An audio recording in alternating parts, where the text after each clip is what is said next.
Garuu jalqaba nama fakkeenya godhachuu keen dura namni kamuu gaafa gara addunyaa kanatti dhufu gift of nature kennama addaa ta'e waan waaqarraa kennamuuf natti fakkaata. Namni sun gaa kennaa isaa sanarratti dammaqee irratti garmalee socho'uudha. Kennaa isaa sanarratti dammaqee gaafa exercise godhu successfully ta'a jedheetiin yaada.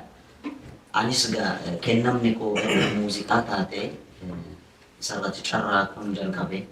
Garuu haa jalqabullee malee namoota amma kennama addaa kana qaban yookaan kennama an muuziqaa qabu kana warra qaban warreen na dura jiran irraa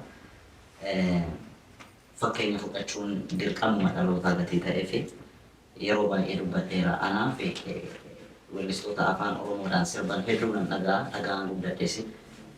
Andaawwitiin Mokonnin hin hordofaa ture. An sirboota isaa ijoollummaarraa kaasee hedduu isaa himteetu gochaan guddadhee waan ta'eef yaadannoodhaanis garmalee kan inni yaadatu daawwateedha. Isa jechaadha bu'uura.